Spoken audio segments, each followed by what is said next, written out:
கிறிஸ்துவுக்குள் மிகவும் பிரியமான தேவனுடைய பிள்ளைகளை, இந்த கால வேளையிலே உங்களை சந்திப்பதிலே மிகுந்த மகிழ்ச்சி அடைகிறேன்.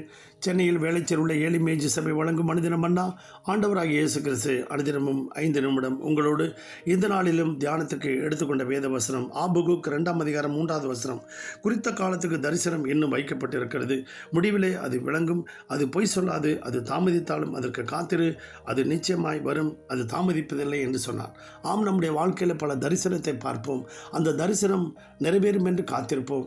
அதே போல தான் இங்கேயும் ஆண்டவர் சொல்கிறார், உங்களுக்கு கர்த்தர் இந்த 2024ஆம் ஆண்டு ஒரு தரிசனம் கொடுத்திருப்பார், அந்த தரிசனம் நிறைவேற காத்திருங்கள்.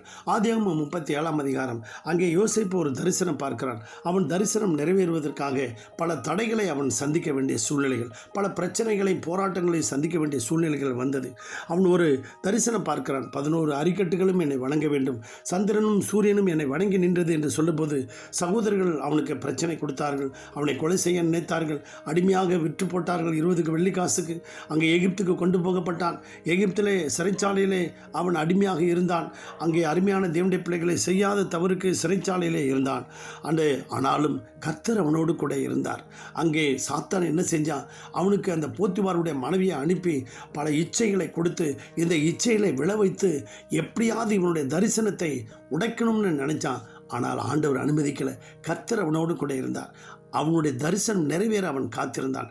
ஒரு நாள் வந்தது, ராஜாவினுடைய சொப்பனத்துக்கு விளக்கம் சொல்ல அந்த அரண்மனையில் யாரும் இல்லை. ஆனால் கர்த்தருக்கோ ஆண்டவர் யோசேப்புக்கோ அந்த வெளிப்பாட்டை கொடுக்கக்கூடிய தாளந்து திறமைகளை கொடுத்திருந்தார்.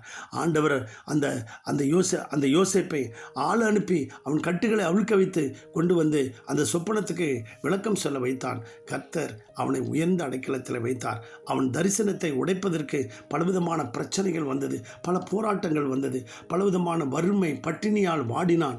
ஆனாலும் அந்த நாட்டினுடைய பிரச்சனையை தீர்ப்பதற்கு யோசேப்பை வைத்துதான் அந்த பஞ்சத்தை போக்க வேண்டும் என்று தேவன் சித்தம் வைத்திருந்தார். அந்த தரிசனத்துக்காக அவன் காத்திருந்தான். அன்பு தேவனுடைய பிள்ளைகளே, 1921ஆம் ஆண்டு லண்டன் பல்கலைக்கழகத்திலே அங்கே மதியம் உணவு வேளை. அந்த நேரத்தில் அந்த நூலகத்தில் ஒருவன் ரொட்டி துண்டு சாப்பிட்டு இருந்தான். இந்த ரொட்டி துண்டு வாசனை வருதுன்னு சொல்லி மேனேஜர் அந்த ரொட்டி துண்டு வாசனையை நோக்கி போனார். அந்த பையனை போய் மிரட்டினான். இந்த அலுவலகத்தில், இந்த நேரத்தில், இந்த நூலகத்தில் யாரும் இப்படி உணவு சாப்பிடக்கூடாதுன்னு சொல்லியிருக்கேன், நீ ஏன் சாப்பிட்ட அப்படின்னு சொன்னான். ஐயா மன்னிச்சிருங்க, தயவுசெய்து மன்னிச்சிருங்க. என்ன மன்னிக்கிறது, இந்த இடத்துல சாப்பிடக்கூடாதுன்னு சொல்லியிருக்கல. ஐயா, பக்கத்தில் உணவகம் இருக்கிறது, அந்த உணவகத்தில் போய் என்னால் சாப்பிட முடியல. காரணம், இந்த ரொட்டி துண்டை வச்சு நான் சாப்பிட்டுட்டு இருந்தால் எல்லாரும் கிண்டலும் கேள்வி பண்ணுவாங்க, அதனால தான் அங்கே வந்து சாப்பிட்றேன் அப்படின்னு சொன்னார். ஸோ அவருடைய மேனேஜருடைய மனசு கொஞ்சம் இலகி வந்தது. நீ பார்த்த நல்ல பையனாக இருக்க, நீ படிச்சிருக்க, காலேஜ் படித்த உடனே நல்ல வேலைக்கு போயிருக்க வேண்டியதானே. இல்லையா, என்னுடைய தரிசனம், என்னுடைய கோரிக்கைகள், என்னுடைய கொள்கை, என்னுடைய நோக்கம் நிறைவேறணும், என்னுடைய நாட்டு பிரச்சனை தீர்க்கணும். அதுக்காக தான் எனக்கு பஞ்சமோ பட்டினியோ வறுமையோ அதை நான் பார்க்கவில்லை. என் குறிக்கோள் நிறைவேற வேண்டும் என்று சொல்லி அவன் காத்திருந்தான். அவனுக்கு அந்த மேனேஜர் கொஞ்சம் என்கரேஜ் பண்ணினார், பல உதவிகளை செய்தார். படித்து முன்னேறினான். அந்த நாட்டினுடைய பிரச்சனையை தீர்ப்பதற்கு அவன் ஒரு கருவியாக இருந்தான். அவன் வேறு யாரும் இல்லை, டாக்டர் அம்பேத்கர்.